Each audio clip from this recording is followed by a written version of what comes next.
It's the Awake Space Astrology Podcast. I'm Lori Rivers with you, here to help you with some inspiration to get those aspirations out into the world. And this episode I recorded live in front of my Patreon audience, including free members. And I put the date wrong to start with. So rewind. This episode is coming to you on Monday, May 6th. Of 2024, and that new moon in Taurus happens tomorrow night around 8:22 p.m. Pacific, and that is some real magic. And I talk a little bit about that here on the podcast and how you can make the most of that new moon energy. And of course, I start the podcast telling you all about what to expect this week as the pressure builds towards next week. Next week, we have some historic events, and I'll talk a little bit more about that here in a minute. I'll give my patron shout outs to our newest paid members, and I talk about the new moon at the end of the episode, and you hear me engage with the audience as well. Reading questions and addressing comments, we talk about our value in this episode. If you've been feeling the pinch economically, if you've been wondering what's going on and why you can't get any traction, I give you some food for thought on that and a strategy of making demands of the universe. I know that is not a common ideology out there in the spiritual world or the religious world. Don't make demands, ask nicely. I'm going to say we can give the universe marching orders, and I talk about that towards the end of the podcast. So once again, it's chock-a-block full of information on this episode of the Awake Space Astrology Podcast. And I hope we have a good start to our week together. So get ready, grab your matcha, grab your tea, grab your coffee. I am personally drinking just a straight up Colombian brew today with a little half and half brewed at home. And I hope if we're driving to work together that we find perfect parking. If we're doing the laundry, may it fold with ease and there's not too many fitted sheets because I hate folding those. Maybe I can just chat with you while you get your to-do list done, and maybe I get to help distract you from all the paperwork on your desk today. Without further ado, let's get to the podcast here on May 6th, 2024. It's a good one.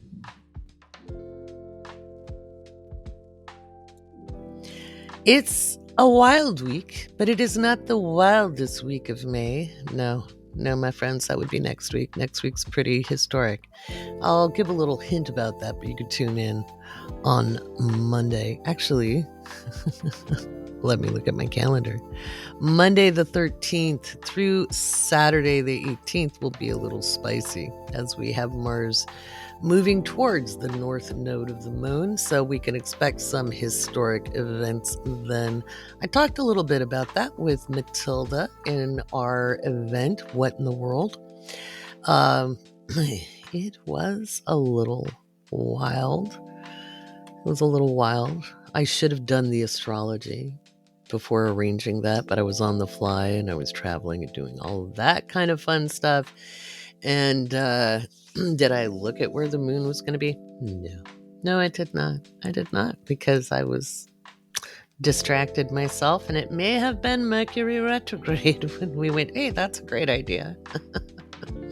What do I always tell you about astrologers? We too are not immune to transits. Anywho, that was a fire hose on the 3rd. Matilda got hit with so much energy. And then on the 5th, early morning, my time, midnight, we did it again, and we kind of focused on Europe. And there's going to be some stuff going on. NATO's going to be put under strain next week, starting Monday the 13th. But let's take a look at this week. If you are a patron, then you know that the magazine came out on the 3rd. I tried to get it out on the 2nd, but That Sag Mars of mine gets me into trouble. I think, sure, I can do all the things. Uh, but I was doing all of this with jet lag, and I don't even know where my week has gone. I landed a week ago on Sunday, coming in from Bahrain, and I just kind of did not stop running until, well, I still haven't stopped running. I'm recording the podcast, and I taught 2 classes today. So, you know how it goes. Yeah. I tell you, all the things, all the things. So, May, June, July are all a setup for the fall, and the intensity just continues. I wish I had better news. I know you guys are sick of historic times, but I will argue we have constantly lived in historic times. Whether people were aware of it or not is another story. So I'm pulling up the magazine, because that is where I have all of my predictions, so I don't have to remember them. Let's see. And we are sitting with the moon in Aries through through Monday the 6th. There is going to be a very big natural event, probably late tonight. There may have been one today. I wasn't watching the news, to be honest. This is Sunday that I'm recording it on the 5th. But a big natural event, it could be big fires, it could be some kind of volcanic event. It's something to do with fire, though it'll be hot. There's issues in Southeast Asia. South China Sea could see a conflict escalate between China and the Philippines, or China and Taiwan. There's bunches of naval skirmishes going on, so there could be something like that. It could be trade as well. Action could be taken against the United States by international organizations or court. This could be sanctions or just a telling off.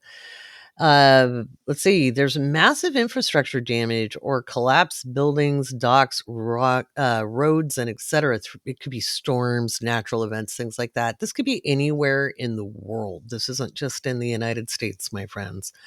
We could see attempted coups, insurrections, and political violence around the world. Okay, obviously there's stuff going on in Israel, but we could see this happening in South America, Central America, different African states, and even in Europe. There may be something. I think Germany has something coming up maybe this week. Hang on, I got to get my cursor in the right spot so I can move the page. A world leader could be assassinated, or there could be an attempted assassination, or at least an attempt, or removed from office. And this would be, as a world leader, that would be a politician of some kind. There's a potential terrorist attack or threat in Western Europe or North America, or one could be claimed to have been prevented. Okay. That might be Monday.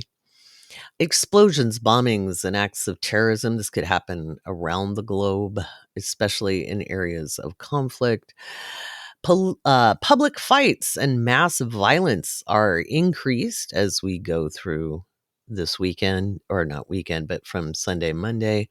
Potential volcanic eruptions increase. It could be an active volcano just getting more active. I think Kilauea has been more active recently. Of course, you have in Indonesia, you have an active volcano, Mount Etna, et cetera, et cetera. Seismic activity over a 6.0 likely, most likely in the ocean or offshore. Food crisis causes conflict between nations or within public market spaces. You want to look to developing nations, especially on this, but we're also looking at like food recalls. We're going to see a whole lot more food recalls happening as we go through this month, especially through Taurus season. Let's see. Public violence in city center, mall, or other public venue. That was likely today, Sunday. If it didn't happen, great. I have no problem being wrong about bad things not happening. I would rather them not happen. War expands in regions with conflicts. Keep an eye on Eastern Europe, Middle East, China, Taiwan, North, South Korea. That is for the 4th through the 6th. And again, you can keep track of these in the headlines, what to expect in the headlines in the Awake Space Astrology magazine. If you're not a patron, you can grab it in the Patreon shop at patreon.com, the Awake Space / the Awake Space /shop. May 6th through the 8th. The 6th is my mom and dad's wedding anniversary. They will have been married, let's see, I'll be 55. So 57 years. That's crazy. Let's see. So we could see markets rise or get volatile. The dollar could gain in value. BRICS might make some moves to destabilize the dollar. We could see prices fluctuate. Definitely talking about inflation, especially inflations with the food prices. Issues with food supply and or processing plants, recall on food products, grains, vegetables, soy-based, etc. It could be anything: dog food, cat food, human food, any kind of food. We could see cross-contamination of various things. Global financial crisis / supply chain disruption. We're going to hear more about that. Explosions, demolitions go wrong. Middle East conflict intensifies. Explosions at manufacturing or food processing plants are possible, and say they're 100% likely. I'd give that one like a 40% chance, and it could be anywhere in the world. Huge weather issues, lightning, hail, tornadoes, sandstorms, or torrential rain and flooding, depends on where you are in the world. Potential large earthquake, 6.5 or higher offshore, most likely. I think that's probably more in the Asia Pacific region and not the west coast of the United States, but Asia Pacific region is on the other side of the Pacific. Think Indonesia, up into the Taiwan Straits, down towards Australia, New Zealand. That's probably closer into the late 7th or early 8th if you're in the United States on the time zone. I think Trump's going to get some bad news. Issue with cattle, dairy, farms, meatpacking plants, chemical spill is possible. Communications failures, breaks in cell service, or large network outages. This could be for a variety of reasons, including bad infrastructure. Cybersecurity breaches, data breaches, and DNS server attacks, malware, ransomware will be in the news. Big erosion events, potential volcanic activity increases.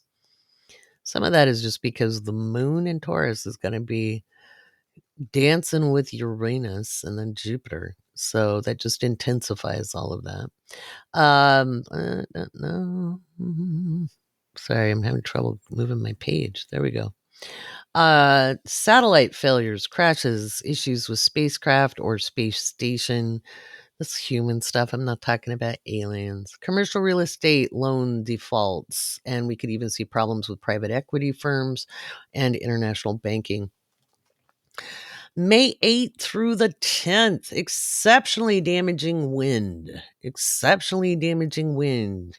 We could see some big storms start brewing up. Now, this just could be freak windstorms, microbursts, tornadoes, hurricanes forming, but there's going to be big winds. This is global.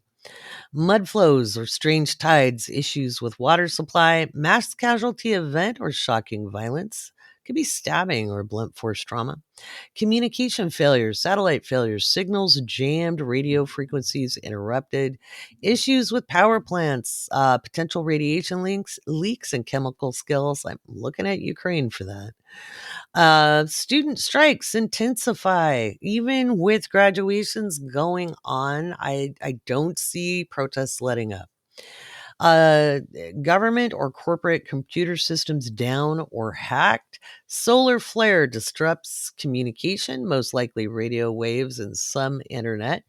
Potential seismic activity above a 6.0 in any active region offshore, Asia Pacific region, most likely New Zealand, off the coast of Chile, Peru, Alaska, and Indonesia are the specific areas I saw as possibilities. But again, any active seismic region, you need to be ready just in case. It's always a potential. And remember, it's hard to predict earthquakes.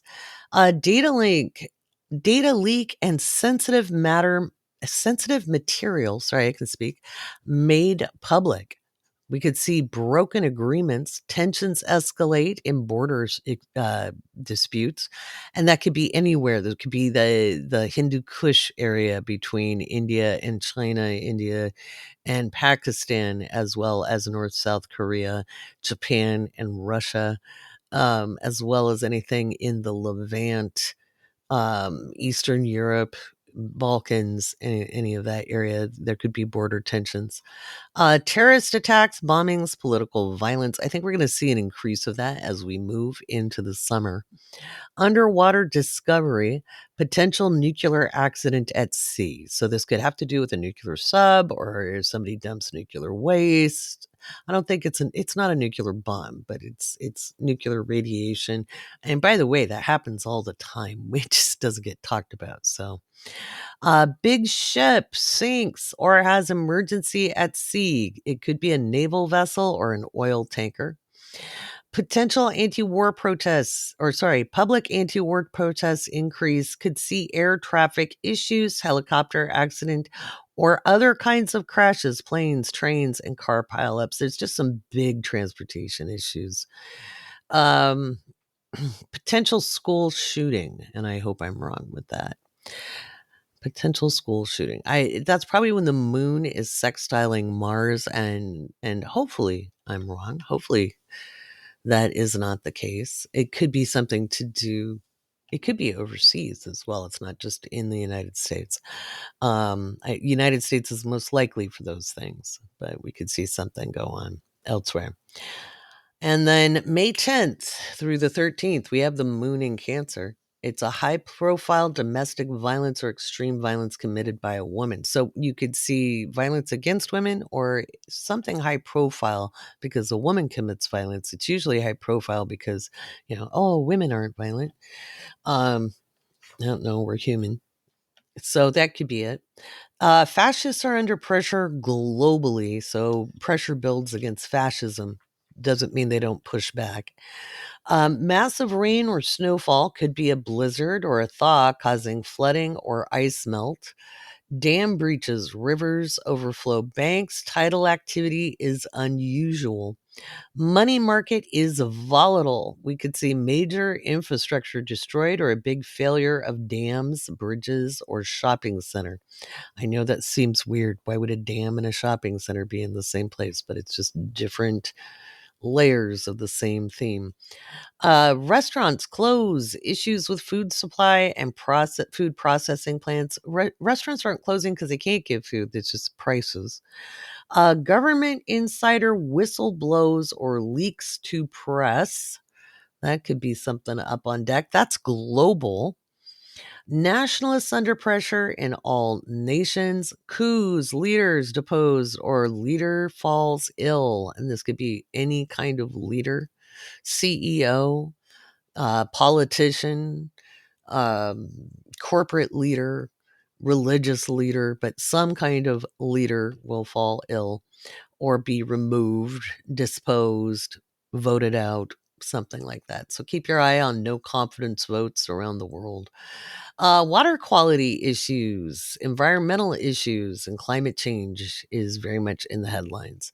National Guard or equivalent put into action could be Army Corps of Engineers or the equivalent. Politicians investigated, indicted, or censured. Donald Trump gets restrictions in some way. Issues with national security, espionage, leaks of information, issues with homeland security, in quotation mark. This could be in any country, but obviously I'm looking at the United States. Family or child welfare, in the news. So family welfare, child welfare, like for your own good stuff is up in the news. Major flooding, erosion events, issues with schools or nurseries. And this just news. It could be a scandal. It could be funding. It could be a school announces they have to redo the HVAC system. It could be anything to do with schools. Okay. Um, let's see. And again, a major flooding or erosion event could take place. Dairy and or dairy farmers and dairy products could be recalled, or dairy and dairy farms are in the news as well. That could be due to the H9N1 virus. Um, so that's kind of what's up on deck this week. That's what's up on deck this week. Uh, so that's what I'm talking about. That's what I'm talking about. There's a lot going on to keep your eye on. What do you do with all this? Let's talk about that. What do you do with all the news that comes your way? Now, funny enough, Matilda and I really proved we don't watch the news in our prediction events. And we don't watch the news because we are predicting. I look at the end of the week, or I look at for old things I've predicted, but I really don't consume a lot of news because I'm busy predicting. If I'm looking at the news, then it could get in the way of my predictions. But what do you do? This is really overstimulating people's nervous systems. And I'm not telling you don't care. I'm not telling you to turn a blind eye. But I would also look for some of the good stuff. That was one of the things I was seeing. When was I seeing it for? Like mid-month, amongst all the chaos happening in Europe. I was looking specifically at Europe, and there's a lot of political chaos moving mid-May. Especially in Germany. In France, it's more like financial scandals and people taking bribes and stuff to deal with the Olympics. But in Germany, it's starting to get, people on the streets and getting very volatile. And there's potential flooding happening in southern Germany. Um, and there's some kind of heroic event that happens. It could be a kid that's a hero, or somebody saves a kid. And so it's a lot like Mr. Rogers' mom told him, look for the helpers. And look for the people doing good things. Look at it, I look at how many more people are aware of situations in the world compared to what was 30 years ago, and more than 30 years ago now. And it's grown from a handful of people to millions and millions of people worldwide who actually give a shit. And I think that's a positive. Okay. I just saw on TikTok Olivia Juliana, who's part of Gen Z for Change, and she's a spunky character. I enjoy her. She was talking about Ted Cruz being under pressure, and I think I'll roast Ted Cruz. Again, I don't know if you guys have seen my Ted Cruz roast from a couple years ago, but he could be under pressure. So I'll take a look at his chart over the next couple of days and give the P trains a gander at a Ted Cruz roast, just because I think he needs to go. He needed to go a long time ago. But he's getting a run for his money. And I think as you watch people come together, and that's something I see on the positive, moving into the volatility of the fall, more and more people are going to really start looking, hey, at this local level, what can we do to help each other out? Um, Not in a kumbaya kind of way, and it doesn't mean everybody's going to suddenly join hands and be best friends. But I think more and more people are going to be like, oh man, it's really up to us at this point, because it's become very obvious that the people on both sides of the aisle aren't really looking after the average person. And I think, other than people with extreme belief systems, a lot of everyday people are going to be like, well, How do we make this work for us? How do we get through this time? We have Venus in Taurus right now. And with Venus in Taurus, everybody's mind is on security. You go to the grocery store and prices have jumped, how much before, since the last time you went. That was, I got sticker shock when I came back. I expected things to cost different things when I was other places, but I go to Albertsons when I first get back, knowing I need at least some sandwich stuff for the start of my next day, and I'm like, spaghetti sauce costs what? You know what is this? Um, so I think everybody is looking at their security. I will say the thing I learned from 2008 was um, austerity measures breed austerity. And I'm not saying, act like let them eat cake. But we have to be looking at where we can bring things in as much as what needs to be shaved. Where's the extraneous going? I think with corporate profits, they're finally like admitting this, that corporate profits are what's driving inflation, it hugely. Like 40% of inflation was caused by corporate, I can speak, corporate profiteering, you know. And I just saw somebody giving those statistics. And so we still have to look like, where can I add things in? What can I do to bring in a little extra? And I think people are vastly more talented than they think, and are more able to start something, but it might take time to turn into something, you know. But we have to be willing to help each other out. We can also pool together and share resources, We can pool together. That's something like my boyfriend and I do, and my son-in-law and I do. We kind of split up what we need in the house, and we'll be like, okay, I'm buying this. What are you buying? And then we kind of split it up so that we're all contributing and kind of helping out. That's something I grew up doing with extended family. So if you can find people to go in on things with, that will help. Obviously, shopping loss leaders, which, you know, making sure you have, I would, because I do see more and more strain on food supply. Um, Make sure you have non-perishables stocked up again. Make sure you're taking a look at your grains, barley, rice, flour, pasta. Don't spend everything you've got on it. I'm not saying, hoard food, but I would just buy a little extra each week. Okay. Just again, I think we're going to see it under pressure. I think food supply is under pressure in through 2026. And some of that's climate change.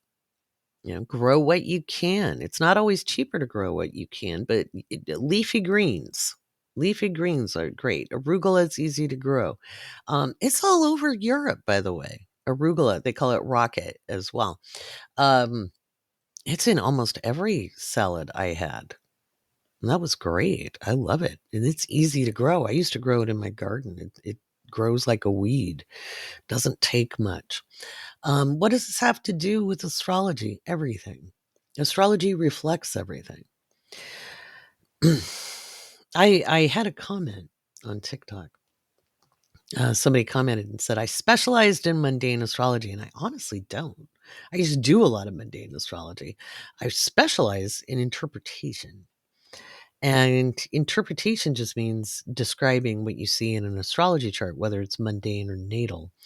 And I love doing natal astrology, and transit astrology, because if you want to do good consultation readings, you need to be good at mundane astrology and understanding the vastness of what's going on in life. And I've specialized in understanding human consciousness and then communicating the value. All right, it's time for some patron shout outs. This is the part of the podcast where I give shout outs to our paid patrons for their contribution to allowing this podcast to reach listeners in over 76 countries. Keeping you up to date with the latest astrological news about the weather, politics, and helping you navigate these challenging times with tips, hints, and tricks that I've learned over a lifetime of being an astrologer and energy worker. Our patrons help make this possible. So we're going to thank our newest patrons and tell you what's up in the Patreon this month of May.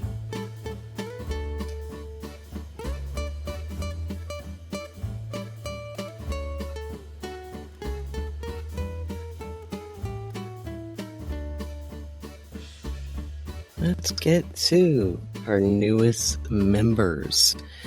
All right.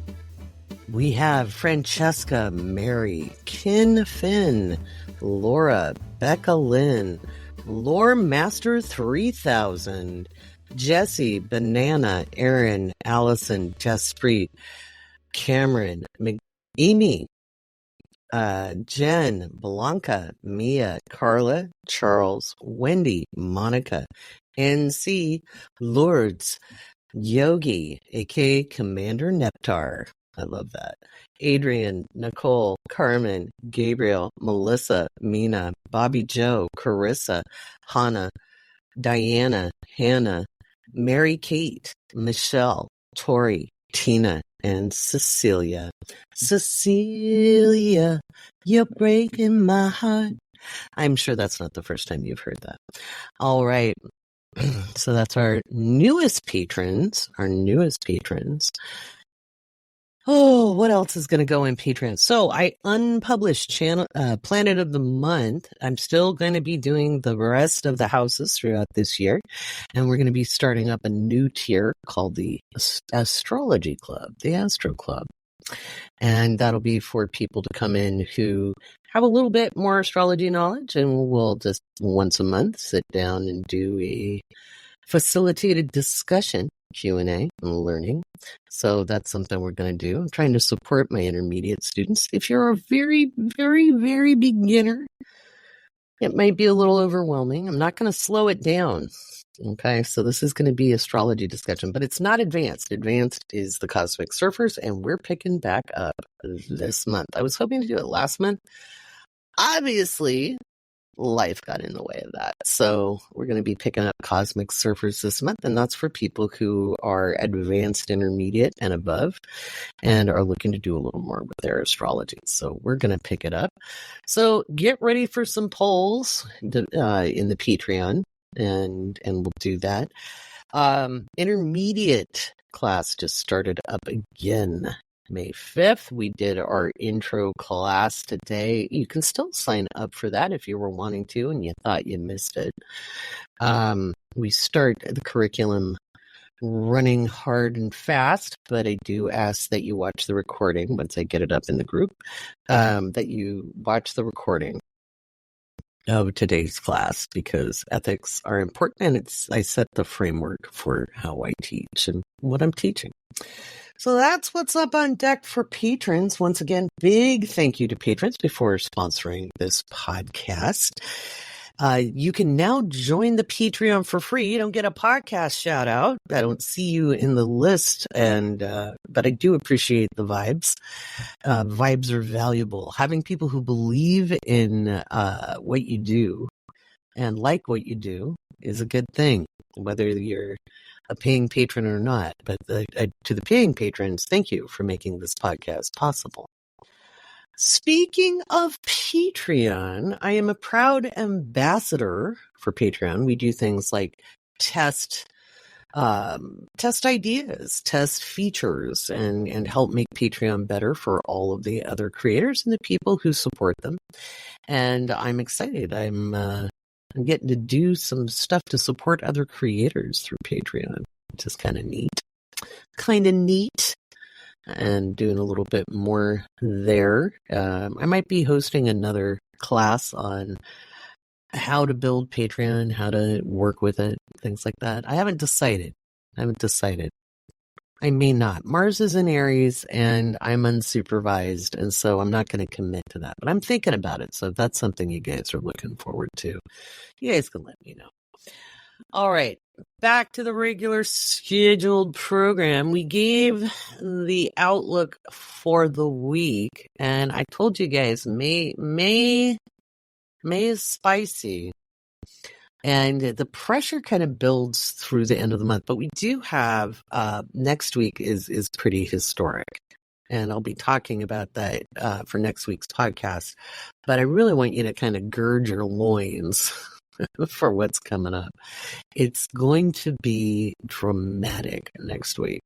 So no matter what happens this week, just know that next week it's hard. It's a hard week globally. Everybody's going to be like, and I think what's probably going to happen is going to make people turn their eyes to World War III. You know, they're going to be like, is it World War III? I don't see World War III in a fallout type situation. I just don't. Okay. I think we avoid that scenario, maybe by the hair of our chinny chin chin, but I just don't see us going there. I do see the need for people to not jump into the fray. And I do see popular unrest. And I know a lot of people think it's going to be like right wingers, but honestly, I don't. I think it's going to be center to left. And I don't mean like extreme leftist. I mean, but center to left. Just basically saying, not in my town. We're not going to allow these things. On a global scale, again, I think there's going to be an international incident that causes everybody to go, is it? And it's going to be like this collective ring of like, oh shit. And I think we dodged some big bullets, okay, metaphorically. But I think we dodged some worst case scenarios. I don't see World War III the way a lot of people are contemplating. I don't see a civil war in this country in the way they've been trying to propagandize it and make people afraid of. I do see people protesting, and I do see people getting very active and engaged in whatever process they can globally. Because I think people are tired. You know, they're tired of struggling. They're tired of not being taken care of. They're tired of promises and promises not kept. And I think this is global, you know, and I think as people struggle to get by, they're going to start demanding satisfaction. And that was an old way of declaring a duel. I demand satisfaction and putting the gauntlet down. So I do think as we, you know, through Western Europe, North and South America, parts of Africa, I think we're going to be seeing people say enough. I think there's going to be power struggles of all kinds as we move through this month and throughout the year. Okay. And the crescendo builds up until really October 30th, 31st, when Mars in Cancer will be in opposition to Pluto in Capricorn. And that's very, very volatile energy. I'll keep warning about that all year long so that you're prepared as much as possible and that you're also thinking about the weather. I think we're going to see some really big weather, and the wind kicks off at the end of May. Okay, so when Jupiter enters Gemini and is in a trine with Pluto, and I think we're very lucky Pluto is retrograde, I think we'll see some very, very big windstorms. And so I think things are just going to keep building pressure-wise up until that point. This week, I already gave you the rundown on that, but I think we're all going to kind of be feeling that agitation. We have Mars in Aries, and people are feeling very protective, defensive. You may, even if you're, you know, not necessarily an aggressive person or an assertive person, you might be feeling a little chippy right now. And that is going to kind of be the way of it. I think we're going to see some road rage out there. I think we'll see people getting cranky. So I just got asked I'm recording this live, by the way. So I just got asked by one of the audience members, is it normal to feel a huge shift in energy when Pluto starts its retrograde? Yes, it is. If you're sensitive to energy, you'll feel any of the planetary bodies shifting. Yeah. I feel the moon shift, Once you attune and you understand what the energy feels like, you'll feel the planetary shifts. So yeah, Pluto shifting retrograde. I honestly felt just this interesting energy that went with it, a little bit less pressure, to be honest. But it's giving us a chance to prepare. It's giving us a chance to prepare before it goes direct. And I want to remind you guys, this year is a setup year. We're still not to the end of things. This is still building the pressure to cause deconstruction. And if you remember, at the end of last year and the beginning of this year, half of the internet was like, cardinal signs, you're done with a 16-year cycle. And I was like, first of all, it wasn't a 16-year cycle. If you had cardinal signs and they were under pressure from Pluto and Capricorn, you weren't under pressure for the whole 16 years unless you had a conga line of planets in one particular sign or in all four cardinal signs, because that transit is within 8 degrees either side of the orb, of the whatever aspect it's making. But we're not done. We're not done until Pluto's done in Capricorn, and it's done on November 2nd November 19th when it goes back into Aquarius. November 2nd is when Mars moves into Leo. And this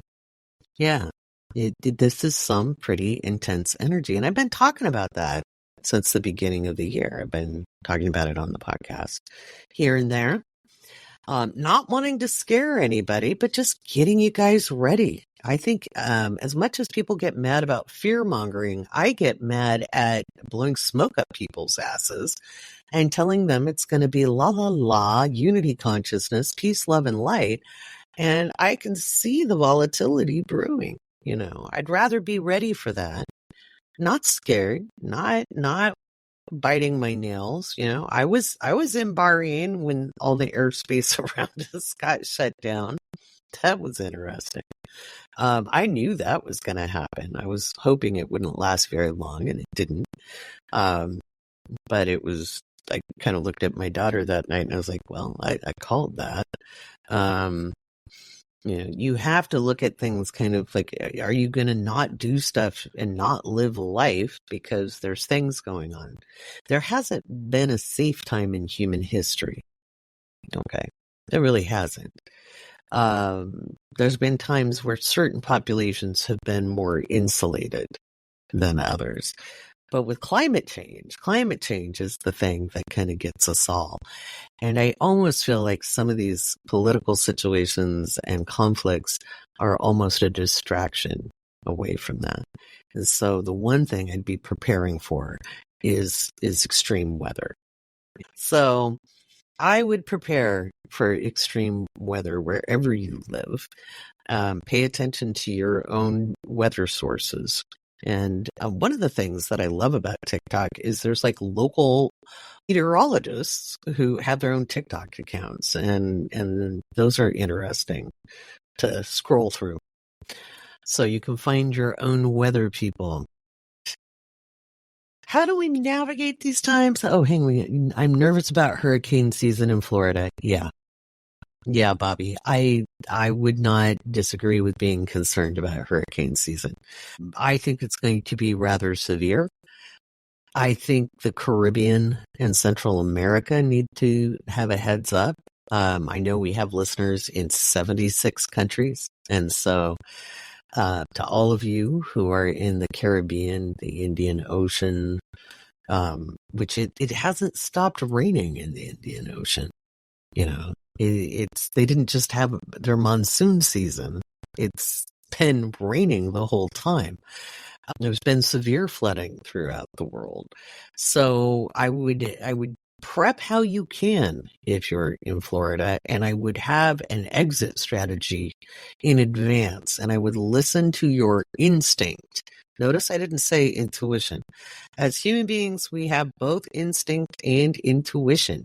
And on our instincts, when the hair goes up on the back of our neck or we get that gut feeling, that's your instinct. And if you feel like it's time to get out of Dodge, listen to yourself. Listen to yourself. It's always important to have a go bag if you live in an area, and most people do live in an area that's prone to some kind of natural event. Okay, whether it's hurricanes, tornadoes, earthquakes, storms of all different kinds. So, yeah, honor instinct. Absolutely. We have it for a reason, you know. And so you do want to pay attention. As far as hurricanes go, I think once Jupiter hits Gemini, it's all systems go. But I think the Atlantic's going to get hit. And so the eastern seaboard needs to keep an eye out. The last time Jupiter was in Gemini was 2012 through 2013. And that was a very active storm year. And in fact, Hurricane Sandy happened then. Now, if you're in the area where Hurricane Sandy happened, it doesn't mean that's going to be a repeat, but we could see storms of significant size with that.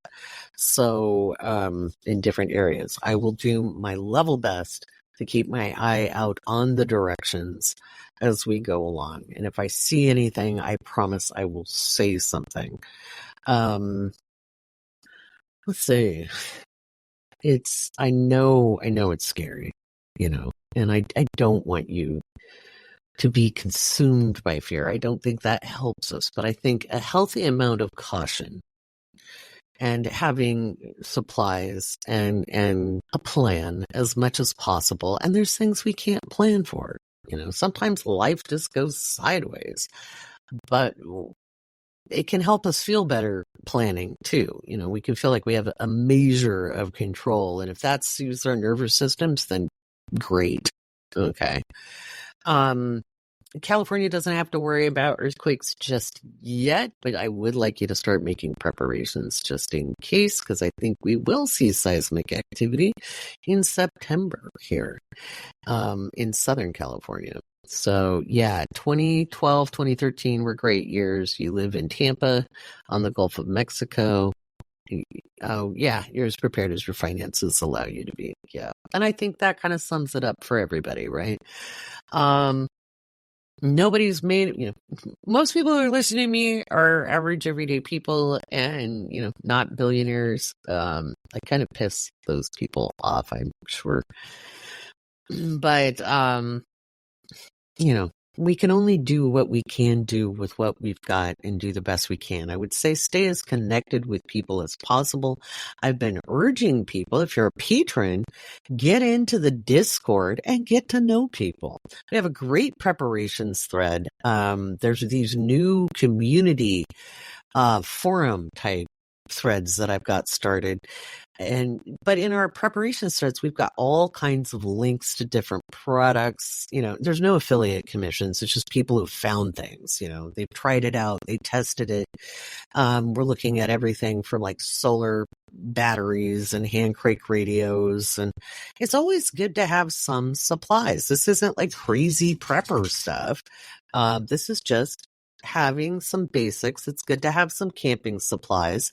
Note that if you do have a power outage of any kind at any time of year, you do not want to bring a camping stove inside. You don't want carbon monoxide poisoning. Those have to be done outside. Oh, thank you. I'm kind of upgrading. Well, you still have access to the Discord at the $5 level. So, and if you guys haven't gotten in, I'll put that link in the Patreon chat again. The Discord's full of great people. I would, we're not going to get along with everybody, right? That's the other thing. When we talk about grassroots, when we talk about community building, understand that not everybody in the area you live is somebody you're going to get along with, want to hang out with. You're not going to share values with them. But you can find the people you do and build very small committed groups of people. You don't have to even be best friends, but you can be like-hearted. Okay. You can have a shared interest at hand. And so the same goes in the Patreon union. Just because you're interested in astrology doesn't mean you're going to be besties. And there might even be people who rub you the wrong way. And if you go back and you read the rules of the Discord, it's like, hey, if you don't like somebody, feel free to block them. You don't have to even entertain them or mute them or something. You don't have to interact with anybody you don't want to. Okay, that's not what community is. Community is not forced participation.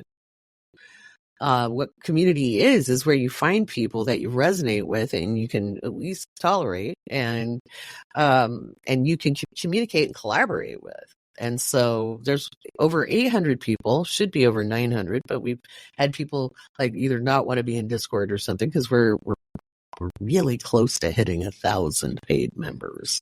I'm very excited. We're going to have a party. That's been a goal of mine for a while. I don't expect everybody to be besties, but I think relationships can be made. And the more we communicate and network, the better. And if you're on opposite sides of the country, that's not bad because in your area, there might be something that's cheaper than it is in another area. And they may have access to something you don't have access to. And you guys can mail each other packages, you know. Having connections is really, really important as we move forward through the next several years. And so I don't think we're going to lose the internet. I do think there'll be blips time to time. So, but I think we'll have minor outages and things like that. So, but the Discord is where it's at. And I'll remember to put that in the Patreon chat. You guys can find that on your Patreon app. I think you can see it on the website as well. So there's that. There's that. Let's talk about that new moon. Let's talk about that new moon in Taurus. The new moon in Taurus is on the 7th in the United States.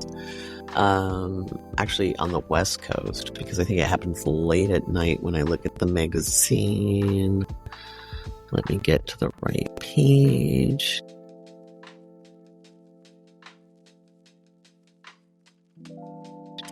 Yeah, it's at 8:22 p.m. on the 7th on the West Coast in Pacific time, which means it's after midnight on the East Coast.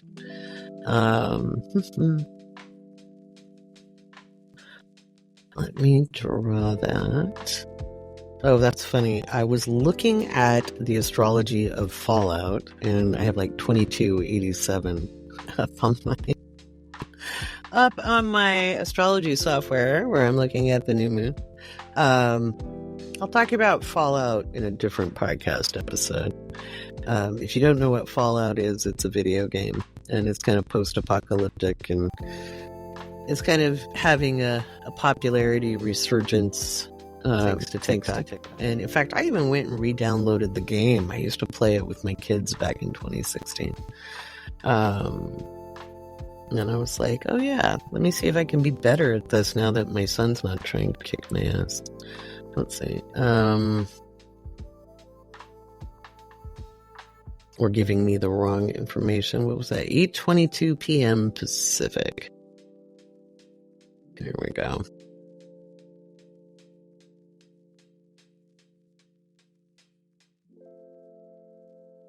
So that new moon, it's at 18 degrees of Taurus. 18 degrees of Taurus. And it's within orb of Uranus. We could see a rumbler. Actually, we could see some seismic activity with this one. I don't think it's going to be huge.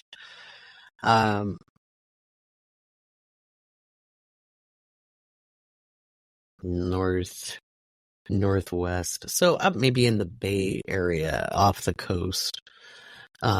We could see something, probably nothing bigger than a 5.5, maybe a 6. But I could be wrong. So just, it might not happen, and I could be wrong about the size of it. I don't think it's going to be huge though. It could be up in the Pacific Northwest as well. That could be up around the Canadian border in your Vancouver, BC, up off the coast of Washington. Doesn't mean it's going to cause any damage. It doesn't mean it's going to be huge. So there's that. On a personal level, when we look at this new moon, on a personal level,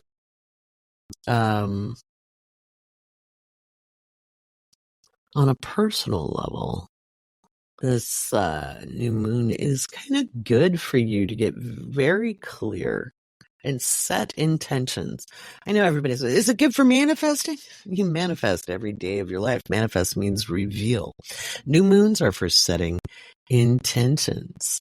New moons are for setting intentions. And I would set intentions about real tangible security. How do I want to feel? What makes me feel secure? It's not always, yes, money in the bank always feels good, but money comes, money goes, right? And I would look at ways for fortifying my security. So, there's never a sure deal. There's never a sure bet. But like I said, austerity tends to breed austerity. That's something I learned in 2008. I was in the middle of raising tweens and a teen, but it didn't. There wasn't anywhere to cut. I used to get so mad when I'd hear the president speak or other politicians say, well, you got to tighten your belt a little. Like, we're going to get cut in half. What are you talking about? I think it's also, you don't want to leave out things that feel good. And I think a lot of times when we're looking at cutting things out of a budget, we take away the things that bring us joy or relief or respite. But we can also look at things that make us feel secure that don't cost money.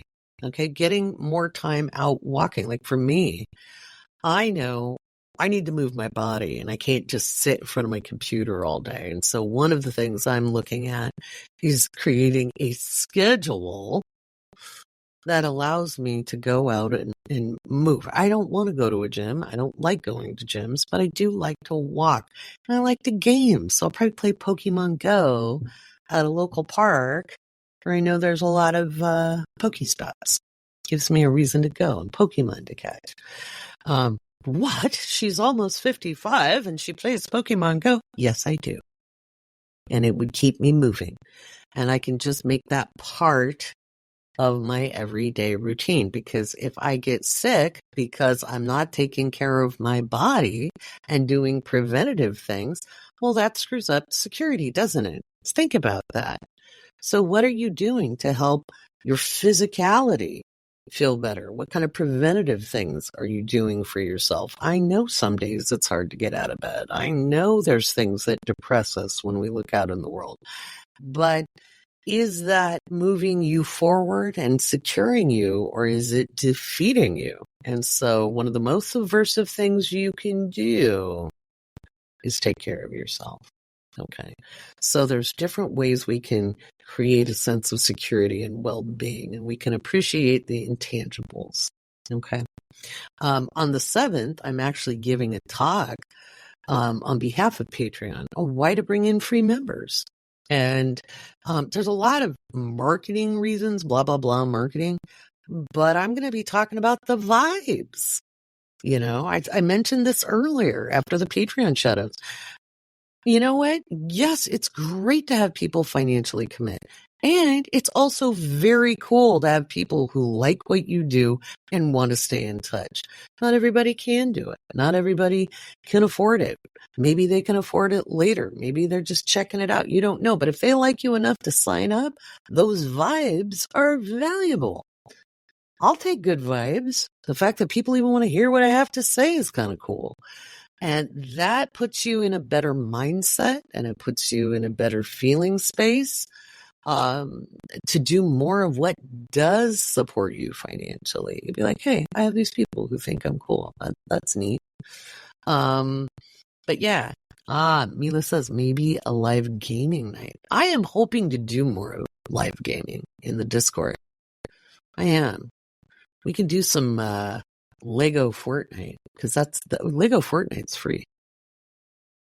We can do that. I can play some Fallout. I really kind of suck at it. So if you want to laugh at me, that's okay. I'm not good at shooter games. I don't have great hand-eye coordination. But I have fun with the Lego Fortnite because we're Legos and it's cute. That's some of how I let off steam. I haven't got to game much because when I was traveling, I was busy and trying to manage travel and relationships and stuff. So it was all good. It was all good. I'm glad. Thank you for following my journey on Patreon. Let me talk about that a little bit. So this trip was really, I was taking care of some things that needed to be taken care of a long time ago. I was getting paperwork from England that my daughter needs to do paperwork in the Middle East. And we left the Middle East when she was 5 years old in 1998. Not because I wanted to, but because my visas were not, they'd expired, and my then husband was not doing them. It was a way to control me. He had substance abuse issues.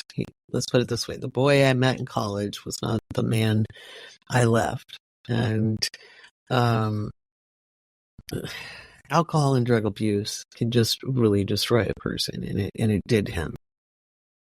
And so it got to a point where things were just really, really bad, and I really didn't have any other options but to take my kids to the States. And they lost everything besides me. They lost their grandma, they lost their grandpa, they lost their cousins, they lost their food, they lost the smell of the air, the feel of the air, their normal.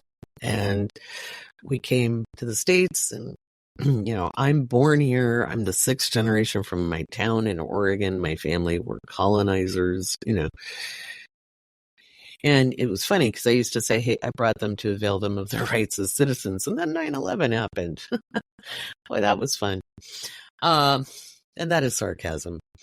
That spun us off in a whole nother direction. And so, sadly, my ex-husband, well, actually, he's kind of not my ex. He's kind of like my late husband. He never divorced me there. And our divorce here wasn't recognized by the courts there. So it's kind of a weird situation. Go me. And so there was a lot that went on. I say this with a smile on my face, and it's somewhat humorous from a Gen X or gallows humor point of view now. But it was very scary at the time, and it was hard on the kids, and it was hard on me when I came back because I didn't know how to live here. I left in 1987 as an 18-year-old, and the world had changed vastly in by 1998. When I left, there was no such thing as a credit rating. Insurance worked differently. I had no clue how to do that stuff because the rest of the world doesn't operate that way. So it was just really bizarre. And I wasn't really planning on going to Bahrain. I was willing to go to England for a little bit, but until the last minute, when I realized culturally she really needed me to go. Like, she needed that presence there. Mother is respected in that part of the world, and it raises her value. And so, we went to London, and then we went to Bahrain and did a lot. And there was a lot of healing that happened. A good friend of mine was like, oh, soul retrieval, and it was. There were parts of us that were so shattered by the trauma of leaving that it was almost like we were, think of being like in a video game where you have little quests and things light up, and it was like, oh, there's that part of me. There's that part of me. Put it back, put it back, put it back. Oh, here I am. So we kind of worked backwards because we went from the Emirates to the UK to the States. And so this time we were UK to Bahrain, and just kind of picking ourselves up and picking up relationships and reforging those.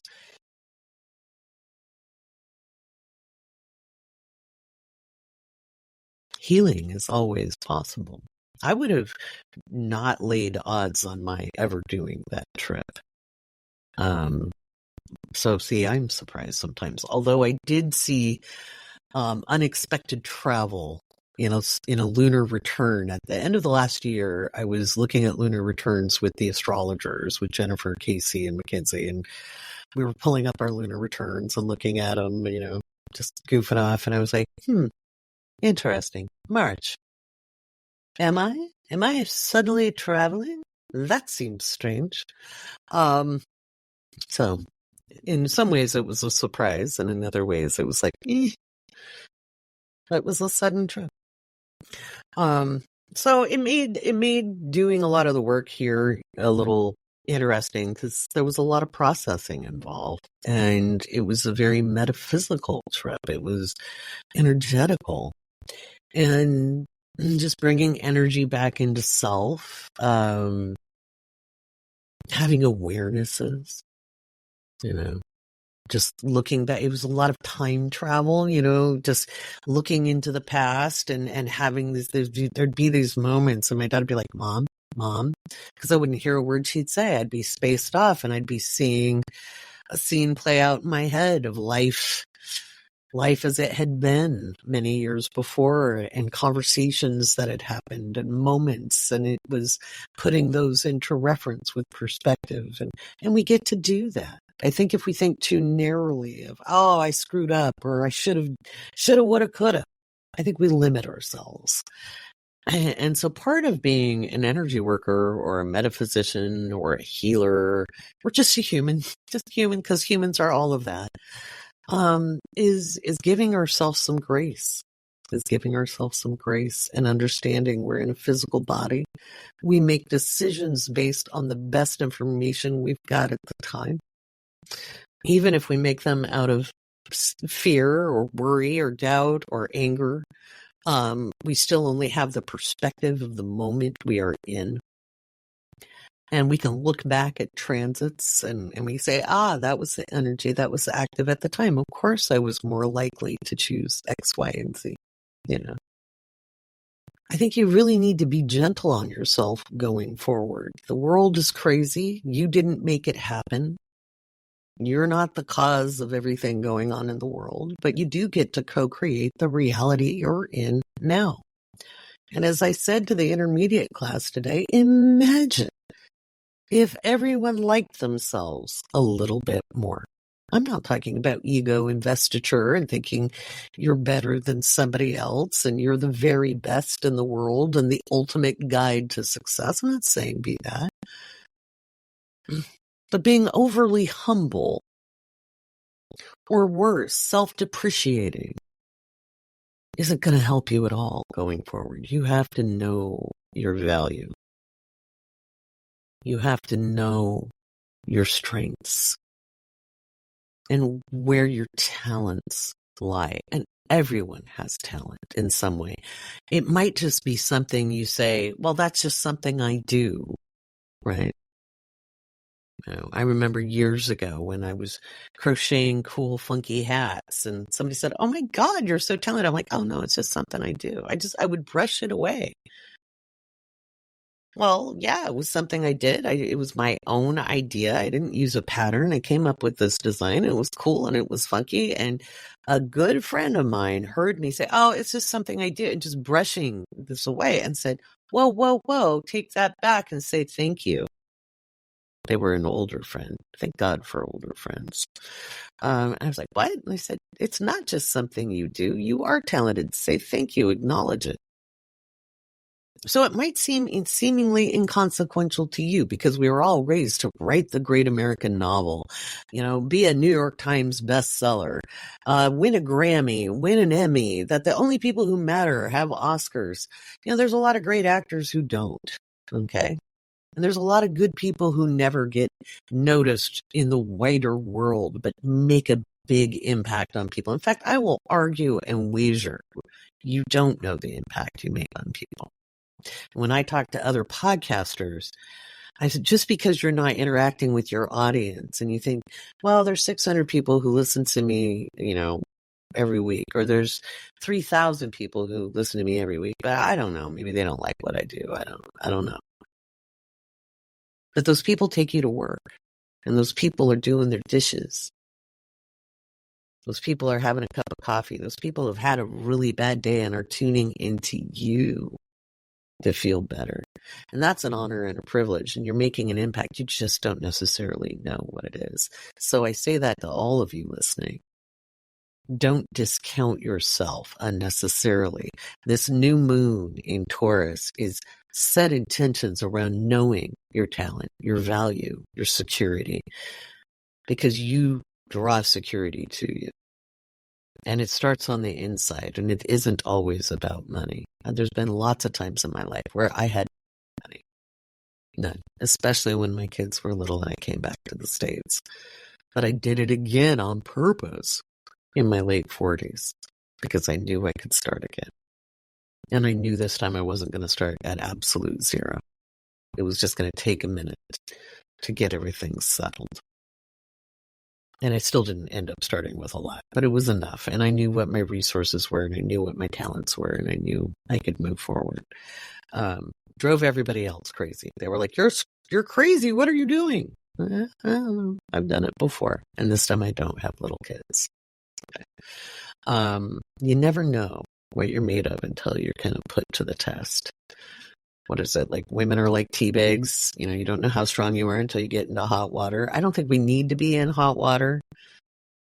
I think it would be nice for us to take an assessment. So if you're in the mystery school, and we've got quite a few people who signed up in the mystery school, please make the most out of the library. It is all listed. All of the videos for the mystery school process are listed in that Discord.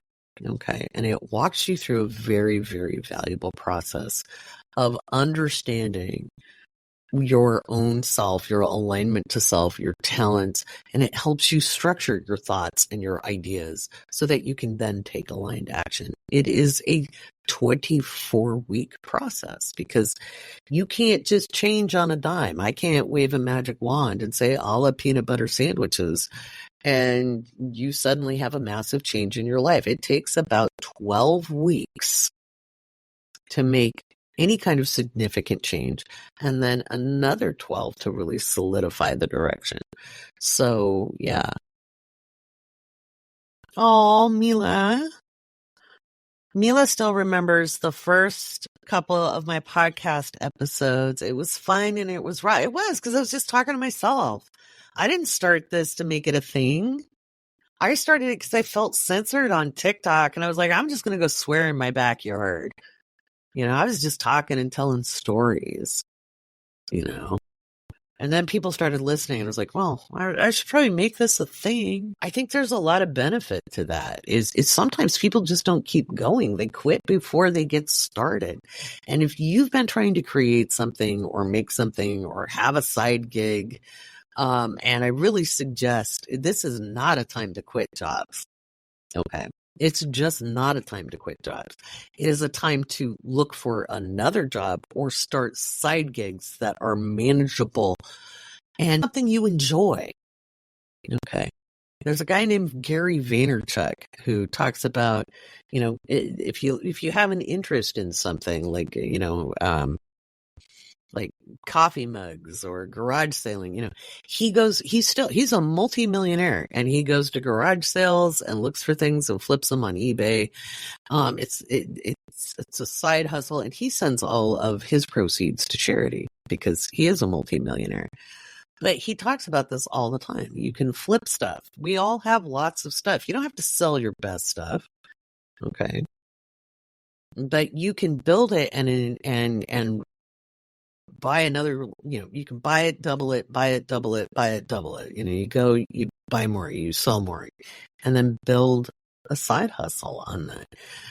If you're not into products, you may have specialized knowledge. was talking to a student today in class, and they were talking about their 10th house, and we were talking about that in class, and they were like, I really love knowing what other people think. I really love asking people questions. And I was like, wow, it's almost like you could be a podcast host. And they're like, oh, I don't know what I talk about. I'm like, ask people questions, have a talk show. That's something that I think is important. Know your value. Set your intentions with this new moon in Taurus. That you know your value. You can give the universe marching orders. Okay. You don't have to be, please, please, please, I'll be good. You don't need to make conditions. You say, I want to know with abject crystal clarity, what is my greatest value? What are my greatest strengths? I want a crystal clear sign for the direction that will serve my highest good. I want, and in fact, even better with this Taurus new moon, I want a sign that is crystal clear about how I will find the most security in the most aligned way with my path. Okay, because a lot of times we've been taught to get a job, any job, be grateful for the job, and we hate the job, and it's soul sucking. And Taurus energy does not do shit they don't like. Okay, that does not make them lazy. It makes them hard to control, and there's a difference. Okay, so there's that. All right. So, all right, we can all use it to the benefit. I mentioned that I'd be talking about interpretation in astrology. And that's some of what I'm talking about here on how we can look at that new moon. Interpretation, you'll get people like going towards like vilifying signs, saying, Gemini are two-faced, Leo are pick-me's, Cancers are crybabies, Scorpios are hoes or whatever. All of that's bad astrology. And it's not true, to be honest. And then there's going to be that one person like, well, I had a Gemini friend who backstabbed me. That's one person out of millions. Okay. You could have known many who were kind. Okay.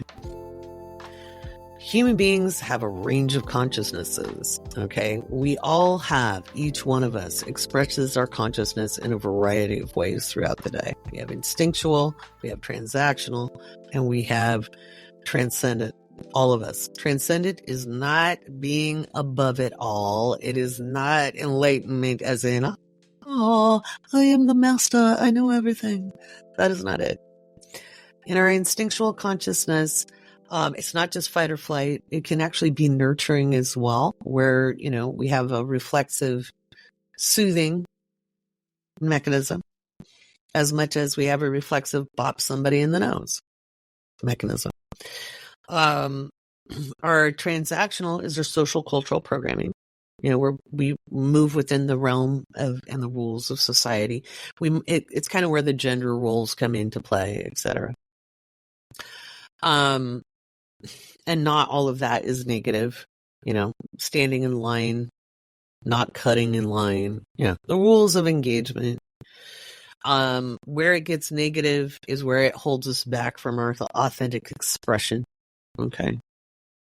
And then transcendent just means that we've deconstructed our social cultural programming, kept what works, and then are more deliberate in our consciousness. Okay.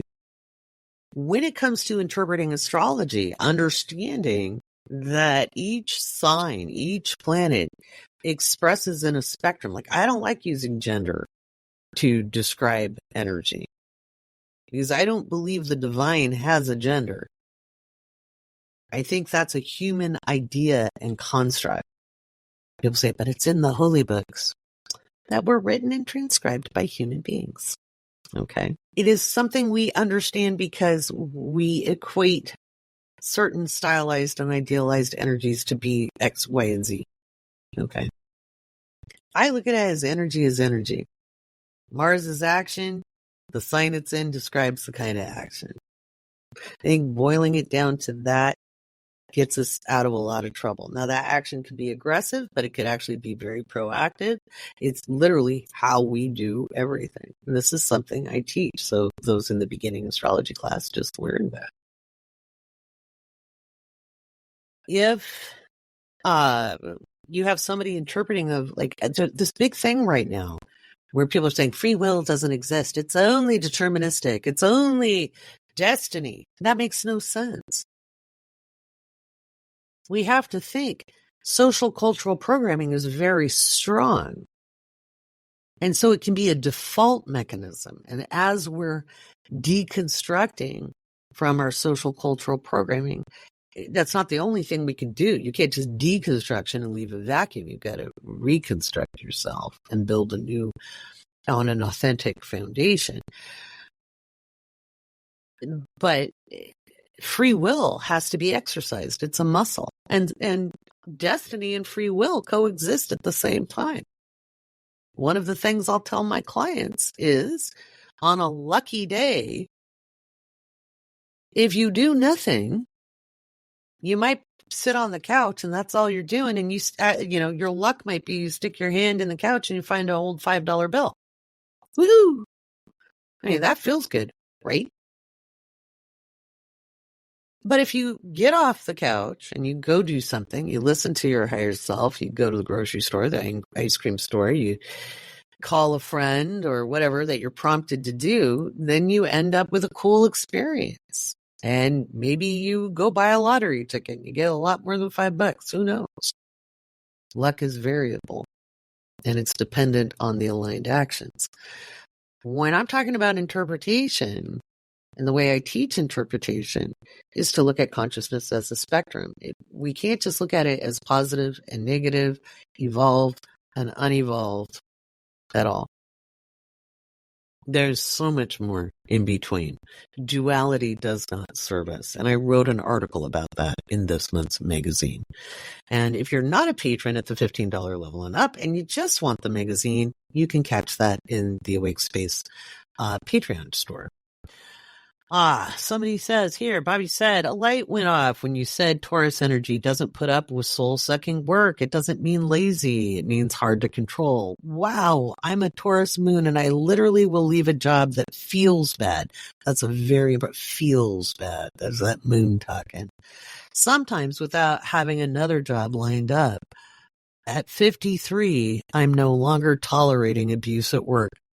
High five. We're the same. Yeah, well. No, I'm 54. I was going to say, we're the same age, but you're a year younger.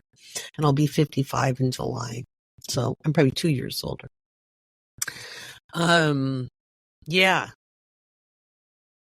I've done that. I have Saturn in Taurus in my 6th house. And I had this raging argument with my dad when I was like 14. I was offered a job. My dad wanted me to go pick berries. That was a big thing in Oregon when I was a teenager. They'd want you to go pick berries to learn the value of work and the dollar. And I already knew I didn't like picking strawberries because I'm allergic to strawberries. So first of all, I can't eat them. And when I touch the plants, they make my hands break out. And I get very itchy. And then my back would hurt. And there was just nothing appealing to that in me. I'm like, so I can't eat them. I break out in hives and my back's going to hurt. It didn't sound good. And at my mom's work at the department store, it was a nice department store. The head of HR had caught me walking through the store one day and said, oh, hey, Lori, you're a good kid. Would you like a part-time job this summer? We need somebody to work for like 3 weeks, counting people coming into the store. We'll pay you X amount. And it was like above minimum wage. It was like 20 cents above minimum wage. And I was like, wait, go pick berries that I can't eat, that the plants make my hands break out and my back's going to hurt for like $1 an hour under minimum wage, or make 20 cents more than minimum wage, sitting with a clicker Work smart, not hard. And I tried to get the job. My parents fought with me over it because that was going to make me lazy. Yeah. Yeah, that was going to make me lazy. So I actually forged my mom's name on my work permit because back then we didn't get social security cards at birth. And I went up and got the forms and I signed everything. My mom had a very simple signature. I got in a lot